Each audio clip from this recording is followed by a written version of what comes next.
Thank you, Sri Shivashish Khutia ji. Next member to speak is Sri Manoj Kumar Jha. 15 minute. जी, शुक्रिया vice chairman साहब, शुक्रिया तमाम सदस्यों का जो नए चुन के आए हैं, शुक्रिया इस मैंडेट का भी जिसने दोनों पक्षों को एक संदेश दिया है। सबका शुक्रिया अदा करते हुए मैं सबसे पहली चीज़ कहूँगा कि महामहिम के एड्रेस को अंग्रेजी में कहते हैं एड्रेस और हिंदी में कहते हैं अभिभाषण। मैंने बीते वीकेंड पर काफ़ी सर्च किया कि अभी उपसर्ग लगाने के पीछे मंशा क्या होगी, तो जितने मुझे तत्व मिले उससे ये लगा कि कोई बहुत बड़ी चीज़ होती है। मुझे स्मरण हुआ लोकसभा में प्रोफेसर हिरेन मुखर्जी थे, वो कहा करते थे कि अभिभाषण यानी प्रेसिडेंशियल एड्रेस पक्ष और विपक्ष को मिलकर लिखना चाहिए। पक्ष सिर्फ अगर लिखता है, या उस वक्त कह रहे थे हिरेन मुखर्जी, तो कोशिश ये होती है कि दृष्टिहीनों को चश्मा पकड़ा दिया जाए। हमारी कोशिश वो नहीं होनी चाहिए। मैंने पिछली दफा भी कहा था, अब कब ये बदलाव होगा मैं नहीं जानता, लेकिन इस मैंडेट को मैं सबसे पहले बोलूंगा, उसके बाद बिंदुवार कुछ चीजों पर पैरा दर पैरा जो अभिभाषण के संदर्भ थे। शुक्रिया बहुत बहुत। तो वाइस चेयरमैन साहब, मैं उन बातों का बहुत जिक्र नहीं करूंगा जो उनकी बातों में शुमार नहीं थी। अब ये मैंडेट की बहुत चर्चा हो रही है, मैं नहीं जाना चाहता हूं। किसी ने कहा अब की बार फलाना पार चिलाना पार, हमने ये कहा, लेकिन मैंडेट दोनों के लिए एक बात कहता है। उधर मैंडेट कहता है कि मैं मेरा मुझको की सीमा होती है, आत्ममुग्धता की सीमा होती है, व्यक्ति केंद्रित विमर्श की सीमा होती है, लोकतंत्र में सामूहिकता बहाल होनी चाहिए। और हमारे लिए संदेश है कि आपने जो कुछ किया शायद इनफ नहीं था। अगर हम किताब संविधान के हाथ में ले रहे हैं तो इसके पन्ना दर पन्ना, सफा दर सफा, हरफ दर हरफ हमको जीना पड़ेगा, लोगों को भरोसा दिलाना पड़ेगा। लेकिन हाँ, इस मैंडेट की कुछ खूबसूरत चीजें बता रहा हूं। लोकतंत्र में सामूहिकता बहाल हुई। मैंने बीते 10 वर्ष से कान तरस गए थे एनडीए सुनने को। बीते 1 महीना में इतनी बार एनडीए सुना, दिल को बहुत सुकून हुआ। यकीन मानिए, विपक्ष में है, शत्रु नहीं है, लेकिन व्यक्ति केंद्रित विमर्श से यह मैंडेट आपको भी बाहर ले आया, वो बेहद आवश्यक था। दूसरी चीज कहूंगा, हल्के लाइटर टोन में, अचानक मुझे लग रहा है कि हमारे प्रिय रक्षा मंत्री जी की जबरदस्त वापसी हुई है। हर मोर्चे पे वो हैं। इससे बात करनी है तो रक्षा मंत्री जी, उससे बात करनी है तो रक्षा मंत्री जी। ये सुखद संकेत है, ये सुखद संकेत है इस लोकतंत्र के लिए। अब माननीय वाइस चेयरमैन साहब, मेरा ये कहना है कि नीट को लेकर के बहुत बात हुई, नहीं बोलूंगा। मैं अलहदा आदमी था जब एनटीए बन रहा था, उस समय वेंकैया नायडू जी थे वहां। मैंने 0 आवर में 3 बार कहा कि इस देश को इस तरह की व्यवस्था परेशान करेगी। ये बीमारी नहीं पालनी चाहिए। 1 नेशन 1 फलाना, 1 नेशन 1 टिमकाना, 1 नेशन 1 चिल्लाना। काहे को भैया, कहीं ऐसी स्थिति नहीं हो जाए कि 1 नेशन 1 ठेकेदार, 1 नेशन 1 कॉन्ट्रैक्टर पूरी तरह हुआ नहीं है संजय भाई, होने की संभावना है। अब अभी मैं इसलिए कह रहा हूं कि लोग कहते हैं कि राजनीति मत करो इस पर। मैं पूछना चाहूं कि लोगों की पीड़ा परेशानी, 25-30 लाख युवाओं के सपने तहस नहस हो जाएं, आप विपक्ष से क्या उम्मीद करते हैं? आपकी ऑर्केस्ट्रा में शामिल होकर कहे साहब तेरे सुबह की जय, साहब तेरे शाम की जय। ना, विपक्ष को अपना काम करने दीजिए। अगर आपने ईमानदारी से एनटीए का मूल्यांकन किया होता, आपने क्लीन चिट पहले दिन ना दी होती हड़बड़ी में, आज ये नतीजे ना होते। एक वर्धा विश्वविद्यालय है, मैं आपके माध्यम से कहूं, हमारे माननीय हेल्थ मिनिस्टर और लीडर ऑफ द हाउस है यहाँ। सर, वर्धा यूनिवर्सिटी में बहुत बड़ा फर्जीवाड़ा चल रहा है, जांच करवाइएगा। आप पावरफुल लोग हैं, हमारे पास पावर नहीं है। हम आपसे आग्रह कर सकते हैं, ये आग्रह कर रहा हूं महात्मा गांधी के नाम पर। वो विश्वविद्यालय हो रहा था और गांधी जी के लिए जो चीज त्याज्य थी वो सारी चीजें उस विश्वविद्यालय में हो रही हैं। परसों टिस में क्या हुआ, ये सब चीजें हमें चिंता देनी चाहिए।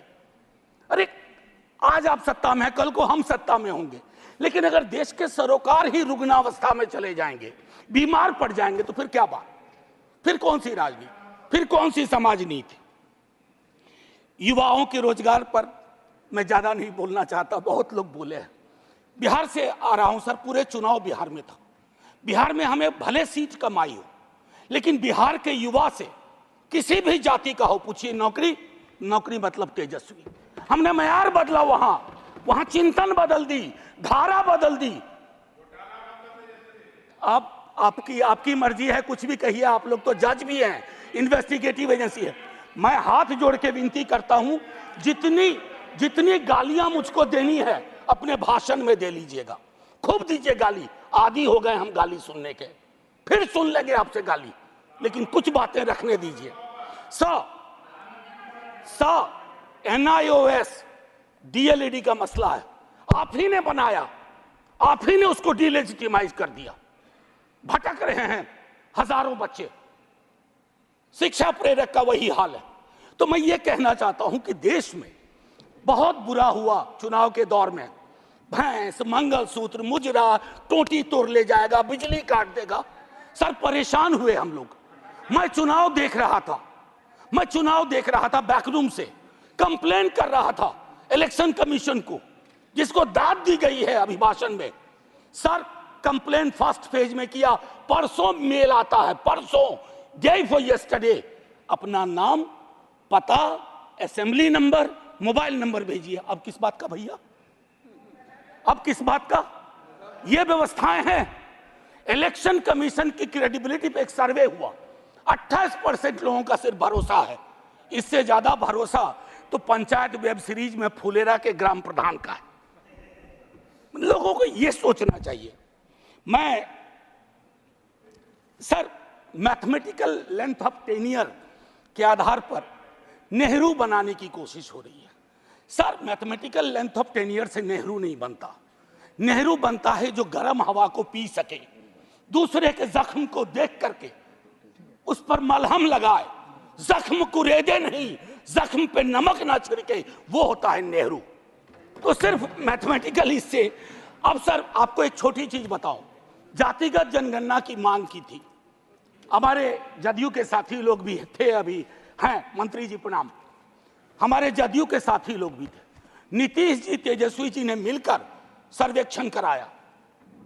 सर मैडम कोर्ट में आया, कोर्ट में कौन खड़े हुए यहां, नाम लूं, सॉलिसिटर जनरल ने रोकने की कोशिश की। किसके इशारे पे हो रहा है? एक तरफ आप कहते हैं वंचितों का कोई नुकसान नहीं होने देंगे, और दूसरी तरफ आप इस प्रकार की कोशिशें करते हैं। आज बिहार की सबसे बड़ी मांग है कि सर्वेक्षण के बाद जो आरक्षण का आधार बढ़ाया गया उसको 9वीं अनुसूची में डालिए। अभी पटना उच्च न्यायालय का एक निर्णय आया है, हम इंतजार करते रहे हैं सरकार से, बिहार की सरकार से, कि वो चैलेंज करे इसको, नहीं तो राष्ट्रीय जनता दल पिटीशन लेके जाएगा सुप्रीम कोर्ट। सर आप बोल दीजिएगा, अभी तक गई नहीं है, मुझे भी जानकारी है सर, बहुत फॉलो करता हूं क्लोजली, बहुत क्लोजली फॉलो करता हूं। सर अभी महामहिम ने मेजॉरिटी की बात की, मैं उस पर शुरू में बोल चुका हूं। लेजिस्लेटिव मेजॉरिटी को हमेशा मॉरल मेजॉरिटी के सापेक्ष रखना होगा, मॉरल मेजॉरिटी के सापेक्ष।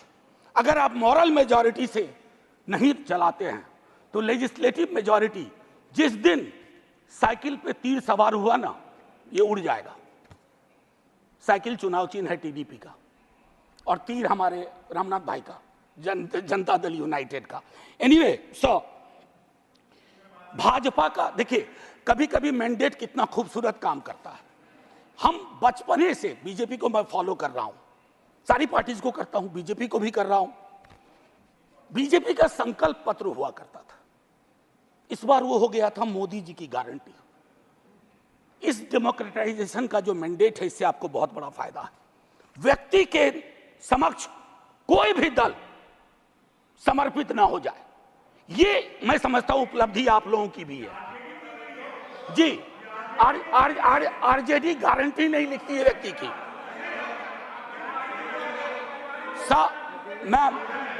Ma'am protect me, I need your protection.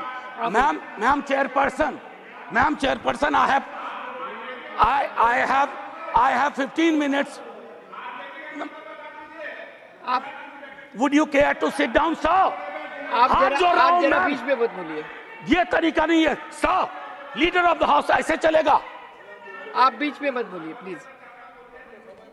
Ma'am, कभी किसी को टोका टोकी नहीं करता हूं, सच चुभने लगता है सर। मैं फिफ्थ पैरा दिखाना चाहता हूं, प्रेसिडेंट के एड्रेस का फिफ्थ पैरा। इसमें कहते हैं ग्रोथ स्टोरी, अच्छा लगता है सुन के। What kind of growth? कैसी प्रगति, कैसा विकास? Joblessness, hopelessness, फेसलेसनेस। और आप चाहते हैं कि उस इकोनॉमिक प्रॉस्पेरिटी के पक्ष में हम ताली बजाएं। मैम, मेरी ये किताब कॉन्स्टिट्यूशन संभवतः सबसे पहले मैंने ही दिखाना शुरू किया था। निर्मला जी नहीं है हमारी फाइनेंस मिनिस्टर। हर बजट के बाद में आर्टिकल 39 पढ़ता था। कॉन्सेंट्रेशन ऑफ वेल्थ, कोई ब्लूप्रिंट है कि आय की जो असमानता है इस देश को लील रही है? ताली बजा रहे हैं। 5 करोड़ पूंजीपति तरक्की कर रहे हैं, उसको देश की तरक्की मान रहे हैं? कभी उस युवा से पूछिए वो देश की तरक्की को कैसे देख रहा है। ऐसा जवाब देगा कि मुश्किल पड़ेगा हैंडल करना। मैम,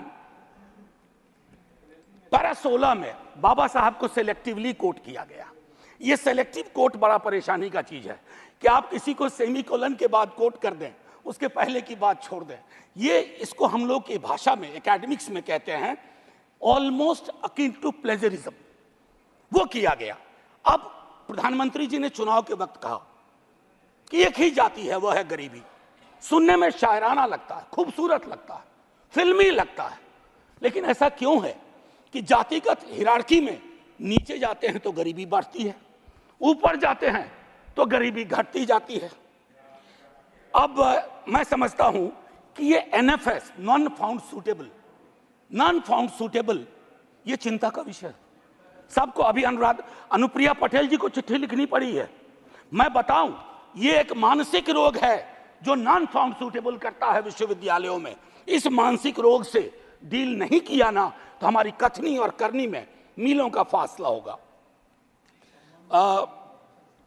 कहा गया पहले की कुछ सरकार अनस्टेबल थी, लेकिन अगर आप प्रो पीपल लेजिस्लेशन का विश्लेषण करें तो सबसे ज्यादा खूबसूरत क्षण सो कॉल्ड कोalition गवर्नमेंट में आई है। और मुझे उम्मीद है कि आपकी इस कोalition गवर्नमेंट को भी उस प्रेशर को समझते हुए प्रो पीपल लेजिस्लेशन पे काम करना पड़ेगा। टू बिगिन विथ, अग्निवीर को सेना में भर्ती को पुरानी तरीके पर लाइए ताकि युवाओं के साथ न्याय हो पाए। मैम, वो मैं बोल चुका हूं।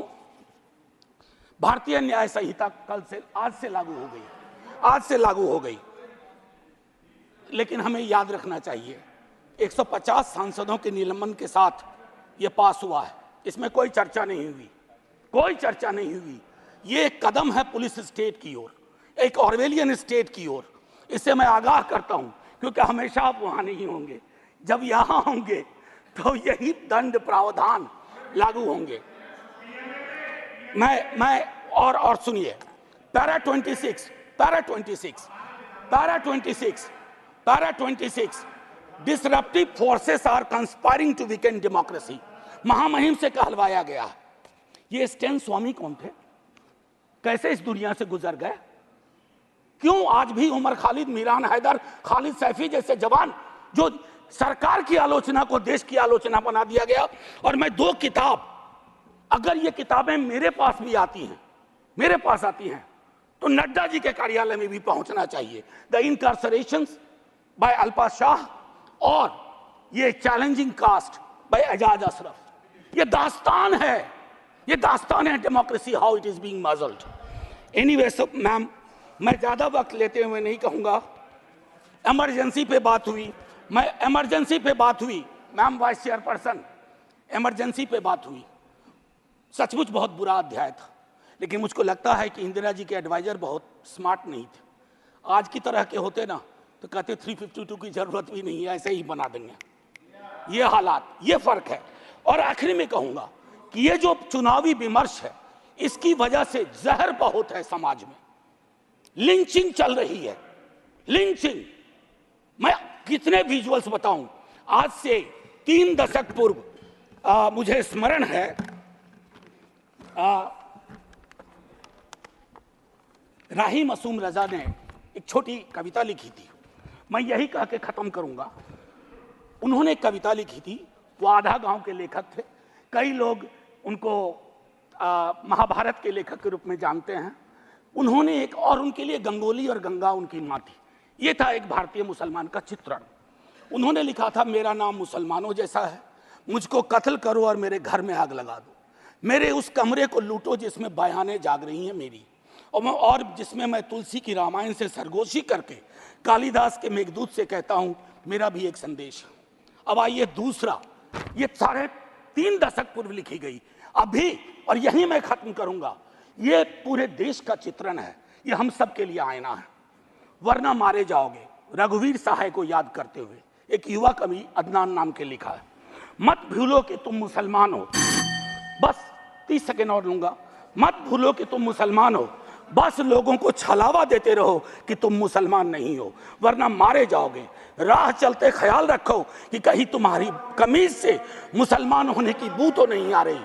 ख्याल रखो किसी से बहस करते हुए, कुछ बोलते हुए, कुछ करते हुए, यहाँ तक कि हंसते और रोते हुए भी कि कहीं तुम मुसलमान तो नहीं लग रहे हो, वरना मारे जाओगे। ये बात हमेशा याद रखो कि तुम एक मुसलमान हो और तुम मरोगे नहीं, एक दिन मारे जाओगे।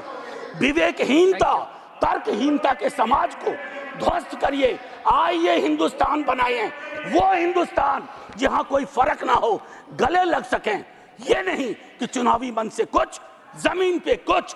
जय हिंद मैम, जय Hind. Thank you. Shri KR Suresh Reddy.